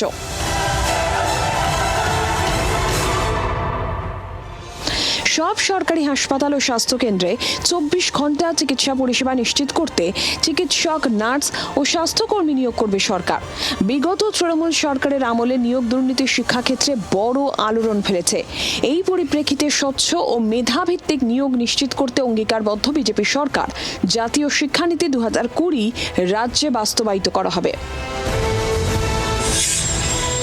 উত্তরবঙ্গে আইটিআই, আইআইএম, আধুনিক ফ্যাশন ইনস্টিটিউট ও ঝাড়গ্রামে আদিবাসী বিশ্ববিদ্যালয় প্রতিষ্ঠা করা হবে। কোডিং, রোবোটিক্সে পড়ুয়াদের দক্ষ করে তুলতে সরকারি মাধ্যমিক স্কুলগুলিতে অটল টিঙ্কারিং ল্যাব তৈরি করা হবে। সরকারি স্কুলগুলোকে উৎকর্ষ কেন্দ্র হিসেবে গড়ে তুলতে উদ্যোগ নিচ্ছে রাজ্য সরকার। প্রতি ৫০ জন পড়ুয়ার জন্য একজন শিক্ষক নিয়োগ করা হবে। ইতিমধ্যেই ইসকনের রান্না করা উন্নতমানের মিড ডে মিল কলকাতার সরকারি স্কুলগুলিতে দেওয়া হচ্ছে। রাজ্য সরকার আলাদা করে মিড ডে মিল দিয়ে ডিম দিচ্ছে।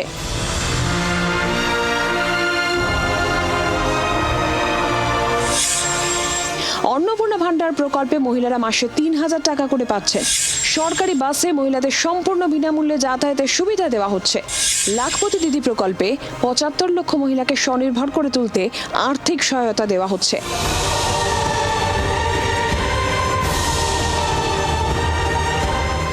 রাতে সরকারি বাস পরিষেবা চালু করা থেকে আইন শৃঙ্খলা ও তোলাবাজি, কাটমারি, সিন্ডিকেটে জিরো টলারেন্স নীতি। আরজিকর মেডিকেলে তরুণী চিকিৎসকের ধর্ষণ খুনের বিচার দিতে নতুন করে আরজিকর ফাইল খোলা হয়েছে। কেন্দ্রের প্রকল্পগুলো রাজ্যে বাস্তবায়িত হচ্ছে। ইতিমধ্যেই ভিভি জিরামজিতে ১২৫ দিনের কাজ পাচ্ছেন রাজ্যের শ্রমিকরা।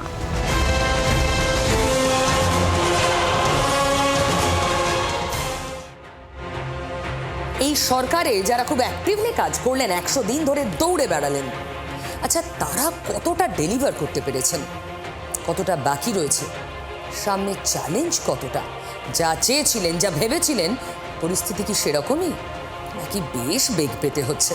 আজকে যদি আমরা ডেভেলপমেন্টের কথা বলি, ডেভেলপমেন্ট মানেই মানুষের চাকরি, মানুষের চাকরি মানে ইন্ডাস্ট্রি আসা। আর ইন্ডাস্ট্রি যদি আসতে হয় তাহলে একটা শহর বা একটা রাজ্য তার ইনফ্রাস্ট্রাকচারাল কীভাবে ডেভেলপ করেছে, সে কী লজিস্টিক্যাল হেল্প দিতে পারবে একটা ইন্ডাস্ট্রিয়ালিস্টকে, সেটা একজন যে বিনিয়োগ করতে আছে সে সবসময়তে চিন্তা করে। সুতরাং এই ইলিগালটাকে পরিষ্কার করা, এখন এই কে কি চুরি করছে সেটাকে ধরা, সারাদিন চিৎকার করে করে আরবান ডিজাইন, নালির ডিজাইন, ইলিগাল পার্কিংয়ের ডিজাইন, চ্যালেঞ্জেস প্রচুর। খুবই প্যাশন নিয়ে কাজটা করি, তো রাজনীতি করছি ভীষণ ভালোবেসে আর কি। তাই আজকে কাজটা যেহেতু এই কাজটাই করতে চেয়েছিলাম, মানে ইল্লিগাল ধরতে চাইনি, কিন্তু ভালো করে মানুষ যাতে থাকতে পারে, ভালো রাস্তা হবে। আচ্ছা, শহরের রাস্তাগুলো বর্ষার জন্য বিশেষ করে মাননীয় মুখ্যমন্ত্রী পুরো স্ট্রিক্ট ইনস্ট্রাকশন দিয়ে দিয়েছেন যে 10ই অক্টোবরের মধ্যে রাস্তা রেডি হবে, আমরা রেডি করে দেবো রাস্তা। এবং আমরা বিভিন্ন ইউএলবি থেকে আমরা রাস্তার নিয়ে নিয়েছি, কোথায় কোথায় রাস্তা খারাপ। পাবলিকের কাছেও চেয়েছি, যারা যারা আমাদের যে মুখোমুখি বলে প্রোগ্রামটা হয়, যেখানে পাবলিক আমাদের সাথে যোগাযোগ করে, সেখানেও তারা রাস্তার নাম দিয়েছে। সো আমরা রাস্তাগুলোকে চিহ্নিত করে মাননীয় মুখ্যমন্ত্রী বলেছেন 3 লেভেলের রাস্তা হয়। ফার্স্ট আর সেকেন্ডটা আমরা এখন করে দেবো, বর্ষার পর পুজোর পরে আমরা 3rd লেভেল যে মানে মেন যে বিটুমিনাস লেয়ার সেটা আমরা তারপরে করব। দুর্গাপূজার মধ্যে 500 বাস ছাড়ার আছে, পিপিপি মডেলে 1000 বাস আরও আনার চেষ্টা করছি আমরা। মোটামুটি একটা ফাইনাল স্টেজে চলে গেছে, আজকালের মধ্যে টেন্ডারও বেরিয়ে যাবে। তো আমরা এই বছরের শেষ অবধি, মানে জানুয়ারি ফেব্রুয়ারির মধ্যে, এই বছরের শেষ না, মানে রেভিনিউ ইয়ার যেটাকে বলা যায়, মার্চ মাসের মধ্যে প্রায় 1500 বাস আমরা মার্কেটে নিয়ে আসব। আমি যখন পদভার গ্রহণ করি তখন প্রায় 15টা জুট মিল বন্ধ ছিল, তার মধ্যে 12টা জুট মিল খুলে গেছে, 3টে দীর্ঘমেয়াদী ধরে বন্ধ আছে, মানে একটা তো 30 বছর ধরে বন্ধ আছে, তারও প্রক্রিয়া শুরু করিয়েছি। 150-র উপরে স্পঞ্জ আয়রনের 1.5 বছর ধরে তার এগ্রিমেন্ট হয়, মানে তাদের 3 বছর পর পর এগ্রিমেন্ট হয়, সেখানে মিনিমাম ওয়েজেস ছিল না, আমরা মিনিমাম ওয়েজে লাগু করেছি। এখন যা এগ্রিমেন্ট আমরা করছি, আমাদের 4টা ক্রাইটেরিয়া থাকছে। মিনিমাম ওয়েজে দিতে হবে, পিএফ ইএসআই গ্র্যাচুইটি বাকি চলবে না, আর ওয়েজেস বাকি চলবে না। আমরা কিন্তু করতে পেরেছি, মানে বাহাল তবিয়তে প্রায় 150 স্পঞ্জ আয়রনের কারখানা, স্টিল কারখানা, তাদের এগ্রিমেন্ট হয়েছে, ফুলফিল হয়েছে, আর ভালো করে রান করছে। আমাদের যে ম্যানিফেস্টোতে ছিল কি মহিলাদেরকে আমরা ফ্রি করব, কিন্তু কোনো মহিলা যদি ভাড়া দিতে চায় তার জন্য তো কোনো অসুবিধা নেই। এবার একটা পদ্ধতি যেটা অন্য অন্য রাজ্যেও আছে, যেখানে ফ্রি আছে, তাদেরকে একটা কার্ড দেওয়া হয়। আপনি ওকে পিঙ্ক বলুন, রেড বলুন, ইয়েলো বলুন, আলাদা কথা, এটা কার্ড দেওয়া হয়। সেটা আমরা বিভিন্ন এজেন্সির সঙ্গে কথা বলেছি, যারা মানে ন্যাশনাল লেভেলে শুধু নয়, ইন্টারন্যাশনাল লেভেলে যারা কাজ করেছে, তারা নানা রকম প্রপোজাল দিয়েছে। সেই প্রপোজালগুলোকে আমরা ফিনান্সকে পাঠিয়েছি। কলকাতা হচ্ছে আমাদের রাজ্যের উইন্ডো। এয়ারপোর্টে নেমেই যখন একটা মানুষ কোনো দিন যে কলকাতায় আসেনি বা পশ্চিমবঙ্গে আসেনি, তার জন্য পশ্চিমবঙ্গটা কেমন, যে কোনো রাজ্যে আমরা যখন ল্যান্ড করি, আমরা আচ্ছা এটা একটি ভীষণ সুন্দর এই জায়গাটা, তো সেই ইমপ্রেশনটা আমাদের দিতে হবে। কলকাতার মানুষ ফুটপাত দেখেনি, ফুটপাত দিয়ে হাঁটেনি কয়েক দশক হয়ে গেছে, অলমোস্ট সব ফুটপাত। কিন্তু এইগুলোর থেকে যে হকার সরানো বা উচ্ছেদ, এটা নিয়ে একটা বেসিক কোয়েশ্চেন উঠছে যে তোমরা কর্মসংস্থানের প্রতিশ্রুতি দিয়েছো, কিন্তু এসে যারা একেবারেই মানে দিন আনি দিন খাই বা লো ওয়েজেসের ওপর ডিপেন্ড করেন, তাদের পেটে লাথি মারছো, এটাকে অ্যাড্রেস করবে কিভাবে? দেখো, যারা হকার বসে আছে তাদেরকে সার্ভে করতে বলা হয়েছে। আমি বলেছি একটা সার্ভে করতে, ইনিশিয়াল কাজ। আসানসোলেও বলেছি, কলকাতার হচ্ছে, বিধাননগরও হচ্ছে, যে কারা কারা 30 বছর 40 বছর ধরে রয়েছে, তাদেরকে একটা কোথাও রিলোকেট করার আমাদের একটা প্ল্যান আছে। আপনি দেখেছেন প্রথম দিন যে ছোট ক্যাবিনেট হয়েছে, সেই দিন থেকেই কাজ শুরু। আমরা 1 দিন 1 মিনিটও ব্যর্থ করিনি। আশাকর্মী দিদি থেকে শুরু করে সাফাই কর্মচারীদেরকে স্বচ্ছ কবচ দেওয়ার থেকে শুরু করে আমরা কমিটমেন্ট করেছিলাম যে মাতৃবন্দনা যোজনাতে আমরা গর্ভবতী মহিলাদেরকে 21,000 টাকা করে দেব, সেটা কেন্দ্র 5,000 টাকা দেয়। লাস্ট ক্যাবিনেটে মাননীয় মুখ্যমন্ত্রী এটা পাস করেছেন যে আমরা 21,000ই দেব। এখন আমরা 200 কোটি টাকার একটা স্পেশাল কাজ আমরা রেখেছি, যে কাজের মাধ্যমে আমরা আমাদের এই কাজগুলোকে আরও বিস্তৃতভাবে আর সুশৃঙ্খলভাবে করব। সলিড ওয়েস্ট ম্যানেজমেন্ট থেকে শুরু করে সিভারেজ ট্রিটমেন্ট প্ল্যান্ট থেকে শুরু করে বিভিন্ন ধরনের কাজ, যেটা এর আগে খাতা কলমে হতো, সেই কাজটা মাঠে হবে, ফিল্ডে হবে। তার জন্য আমরা সমস্ত অধিকারীদেরকে নিয়ে আমরা একটা ব্যাপক বদলও করেছি। একটা পুরো সিস্টেম কোল্যাপস করে গেছিল, সেই সিস্টেমকে আমরা রিভাইভ করে দ্রুত গতিতে যাতে একটা বিকাশশীল পশ্চিমবাংলা তৈরি হয়, তার জন্য আমরা এই 100 দিনে কাজ শুরু করেছি। এখন ভয় আউট, ভরসা ইন, এটাই মাননীয় প্রধানমন্ত্রী, মাননীয় মুখ্যমন্ত্রীর মানে কি বলবো, ভরসাটা দিয়েছেন মানুষকে। আজকে কি মহিলারা কি পরবে, তুমি প্যান্টস পরবে না আমি শাড়ি পরবো না আমি হাফ প্যান্ট পরবো, সেটা আমার ব্যাপার। আমি রাত্রির 8টার সময় খাবার কিনতে যাব আমার কলেজ থেকে বেরিয়ে, আমি 9টার সময় 8টার সময় কেন খাবার কিনতে গিয়েছি, তাকে আমাকে যদি কেউ বলে যে তুমি 9টার সময় কেন খাবার কিনতে গেছিলে, তোমার তো দোষ, তাই জন্যেই তোমার ধর্ষণ হয়েছে, সরি, এইগুলো মানতে পারবো না। মহিলারা নিজের মতো করে বাঁচবে, সুরক্ষা দেওয়ার দায়িত্ব সরকারের। সংকল্প পত্রে বলেছিলাম আমরা ক্ষমতায় আসলে মায়েদের এবং বোনেদেরকে আমরা 3000 টাকা করে দেব। মায়েদের এবং বোনেদেরকে বলেছিলাম আমরা ফ্রি অফ কস্ট যাতায়াতের সুবিধা ব্যবস্থা আমরা করে দেব। মায়েদেরকে সুরক্ষার ব্যাপারে আমরা বলেছিলাম দুর্গা স্কট তৈরি করা হবে, অর্থাৎ দুর্গা বাহিনী পুলিশের তৈরি করা হবে। সেই প্রকল্পগুলো আমরা নিয়েছি এবং সঠিকভাবে সেই কাজগুলো আমরা 100 দিনের ভিতর শুরু করেছি। আজকে তো মাননীয় মুখ্যমন্ত্রী দেখিয়ে দিয়েছেন, whoever you are, however big you are, কিন্তু যদি তোমার এগেনস্টে কোনো কেস আমরা ধরি তোমাকে কিন্তু ছাড়া হবে না। আজকে জায়গায় জায়গায় আমাদের মহিলা যে পিঙ্ক স্কোয়াড মেয়েরা নেমে গেছে স্কুটি নিয়ে, আর্মড মেয়েরা। কালকে রেড রোডের মানে দুদিন আগে রেড রোডের আমরা এই তো মার্চ পাস্টেও আমরা দেখলাম প্রত্যেকটা মহকুমাতে মেয়েদের থানা, প্রত্যেকটা থানাতেই মেয়েদের ডেসেন। আমি বললাম ইনিশিয়েটিভ অফ দ্য লিডার বলে দিয়েছে পুলিশকে যে আমি যদি কোথা থেকে কোনো কমপ্লেন না শুনি যে আপনারা এফআইআর নেননি কি আপনারা ইউনো যেটা হয়ে এসছে এত বছর ধরে, তো মেয়েরাও তো আজকে মেয়েরা জানে যে শুভেন্দু অধিকারী আমাদের সরকারের মুখ্যমন্ত্রী, আমার কোনো চিন্তা নেই, ফ্রি বাসে চলো, যত রাত্রি হোক বাসে করে ফেরো, কোনো অসুবিধা নেই। আমাদের মূল লক্ষ্য পশ্চিমবঙ্গ ডেভেলপ করা। আমরা প্রতিজ্ঞাবদ্ধ করেছিলাম ইলেকশনের পূর্বে যে পশ্চিমবঙ্গকে সোনার বাংলা বানাবো। বিফোর ইলেকশনে আমরা কথা দিয়েছিলাম মাতৃশক্তিকে আমরা সঠিকভাবে তুলে আনার চেষ্টা করব। চেষ্টা বলতে তাদেরকে আর্থিকভাবে স্বাবলম্বী করা হবে, তাদেরকে সামাজিক সুরক্ষা দেওয়া হবে। মোদিজির যে মিশন 2047 সালে বিকশিত ভারত, সেই বিকশিত ভারতকে সামনে রেখে আমরা আগামী 5 বছর সঠিকভাবে পশ্চিমবঙ্গে ডেভেলপ করব এবং বিকশিত ভারতকে সাপোর্ট দেওয়ার জন্য পশ্চিমবঙ্গের সোনার বাংলা তৈরি করব। আমাদের ম্যানিফেস্টো সংকল্পপত্রে যা যা বলেছি আস্তে আস্তে সবই মাননীয় মুখ্যমন্ত্রী করে দিয়েছেন, বিফোর টাইম করে দিয়েছেন। আজকে আমাদের সিকিউরিটি বলো, বিএসএফকে আগে সরকার জমিয়ে দেয়নি, মানে ওদের কাছে কোনো প্রায়োরিটি ছিল না। আরেকটা দেশ আর আরেকটা দেশের মধ্যে যে একটা কাঁটাতারের বেড়া থাকতে হয়, এটাই আগের সরকাররা ভেবেছে যে না না কাঁটাতারের বেড়া তো দেওয়া যাবে না। আর এই কাঁটাতারের বেড়া রাখলে ওই সাদ আলীর মতো লোকেরা আসবে কি করে, তারা এই খারিজি মাদ্রাসায় থাকবে কি করে, বোমটা বানাবে কি করে, ভোটটা দেবে কি করে, এটা তো অসুবিধা ছিল, জেনুইন অসুবিধা। তো এখন যা যা কথা বলেছিলেন সবই মাননীয় মুখ্যমন্ত্রী বিফোর টাইম করে দিচ্ছেন।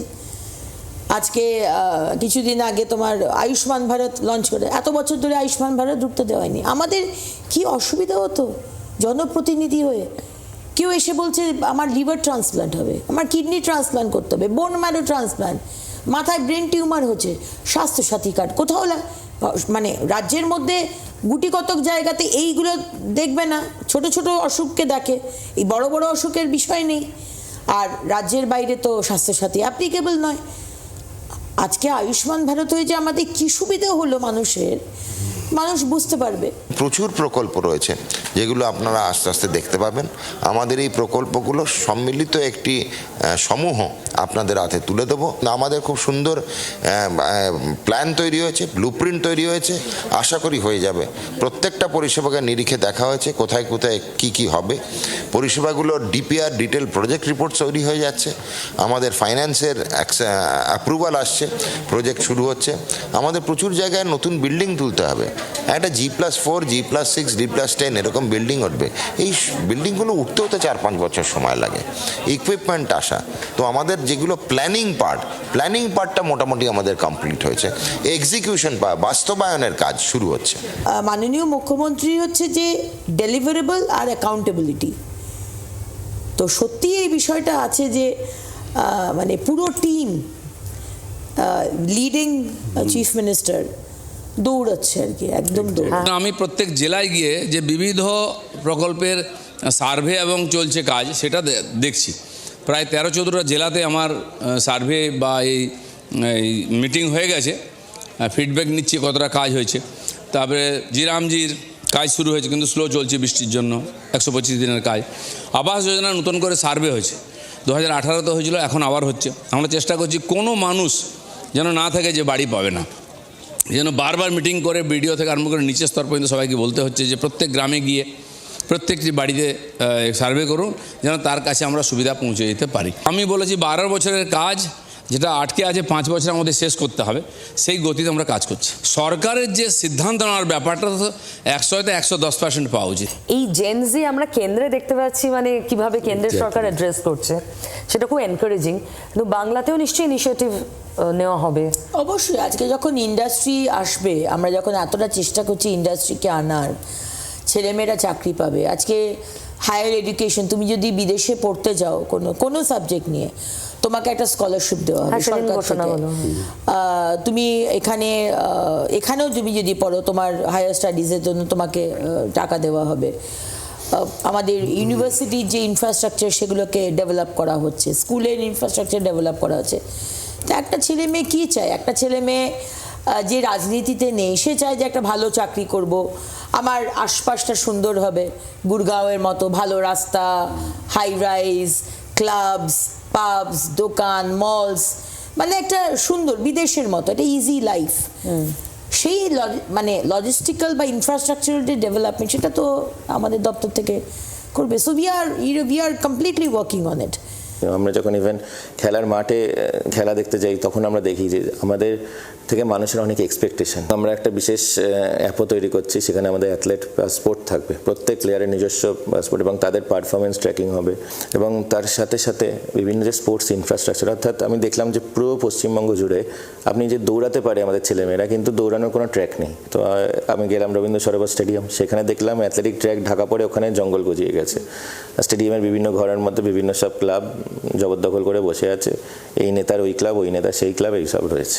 রবীন্দ্র সরোবরেও অ্যাথলেটিক ট্র্যাক হবে, সেই নিয়েও আমরা নির্দিষ্টভাবে অলরেডি যারা করে, এগুলো তো প্রত্যেকটা যেগুলো নোডাল এজেন্সি থাকে, সরকারি এজেন্সি থাকে, তাদেরকে দেওয়াও হয়েছে যে আমরা এটা চাই। কিন্তু আমি এটাও বলছি যে শুধু কলকাতা কেন্দ্রিক নয়, আমরা ঝাড়গ্রামেও করব, আমরা উত্তরবঙ্গেও করব, আমরা সুন্দরবনেও করব। আমরা ক্রীড়াপ্রেমী বাঙালি, সব খেলা সেরা বাঙালি। তুমি ফুটবল বলো, সেই ফুটবলে আমাদের কোনো বাঙালি প্লেয়ার পর্যন্ত নেই দেখলাম ইন্ডিয়ান ন্যাশনাল টিমে। তো এই পরিস্থিতিতে আমাদের সত্যি একটা খুব, আমরা তখন বিভিন্ন যেখানে যে আমাদের এত ফুটবল ক্লাব আছে তাদের সঙ্গে কথা বললাম, আইএফের সাথে কথা বললাম। আমাদের লক্ষ্য, তাদেরকেও আমরা পরিষ্কার বার্তা আমাদের স্পষ্ট, যে বাঙালি একটা উল্লেখযোগ্য প্রতিনিধিত্ব থাকতে হবে ইন্ডিয়ান ন্যাশনাল টিমে, তার জন্য আমাদেরকে তৈরি হতে হবে। এবং তার সাথে সাথে যে আমি ব্রাজিল আর্জেন্টিনার ম্যাচ দেখেছি, ঠিক আছে, ভালো কথা, কিন্তু আমরা ইন্ডিয়ান মেন ইন ব্লুকেও দেখতে চাই। এবং এটা আমাদের ফার্স্ট টাইম হচ্ছে যে এটা কোনো নয়, ভারতবর্ষের ইতিহাসে হয়নি যে বিশ্বের একটা টপ 5 টিমের র্যাঙ্ক টিমের মধ্যে একটা ফুটবল পাওয়ার হাউস, সেই ব্রাজিলের ন্যাশনাল টিম এবং ফুল টিম, সেই মর্মে বলা হয়েছে যে ফুল টিম, যারা একদম প্রফেশনাল যে মেন টিমটা, তারা আসবে কলকাতার মাঠে ইন্ডিয়ার বিরুদ্ধে খেলবে। এবং আমরা সবাই ইন্ডিয়ার জার্সি পরে ইন্ডিয়ার জন্য গলা ফাটাবো। মুখ্যমন্ত্রী 4টে হেল্পলাইন নাম্বার বার করে দিলেন। কেউ তোলা তুলবে, কেউ সিন্ডিকেট চালাবে, কেউ স্পুরিয়াস লিকার বিক্রি করবে, কেউ toll tax. New law will come. একদম। তো সেখানে মানুষের তো যা হবে জানিয়ে দিন সরকারকে, সরকার উইল টেক অ্যাকশন। আজকে আইনের শাসন পশ্চিমবঙ্গে প্রতিষ্ঠিত, সিন্ডিকেট নেই, মানুষ ভয়মুক্ত, বেসিক নিডগুলোকে ফুলফিল করার চেষ্টা আমরা 100 দিনের মধ্যে করেছি। যেখানে শিল্পায়নের প্রশ্ন আছে, এটা সবচেয়ে বড় ইস্যু, আমি বলেছি যে 1 বছর পেরোতে দিন, এখানের ইকোনমিক অ্যাক্টিভিটিস বাড়বে, মানুষ বুঝতে পারবে যে রাজ্যে কিছু একটা ঘটছে। বিভিন্ন সরকারি হসপিটালে একটা তৎপরতা সবাই দেখতে পাচ্ছেন। পশ্চিমবঙ্গের মানুষ কার্যত একটা ব্যাপারে অভ্যস্ত হয়ে গেছেন, সে শিল্পপতি থেকে শুরু করে কোনো সরকারি চিকিৎসক পর্যন্ত, যে পার্টি নিয়ন্ত্রণ করে, পার্টির নেতাদেরই কথা শুনতে হবে। শুনুন, যাই হয়ে যাক, সত্যের সফর বন্ধ করবেন না, সত্যই একমাত্র পথ। রোজ দেখুন যা বলবো সত্যি বলবো।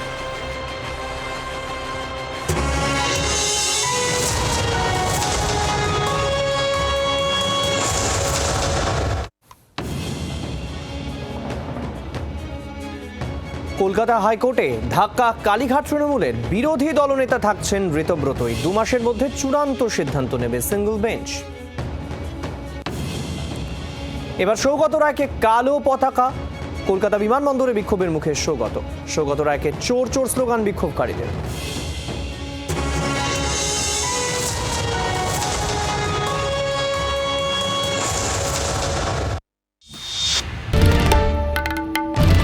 বাংলার আওয়াজ, বাঙালির আবেগ, জি 24 ঘন্টা।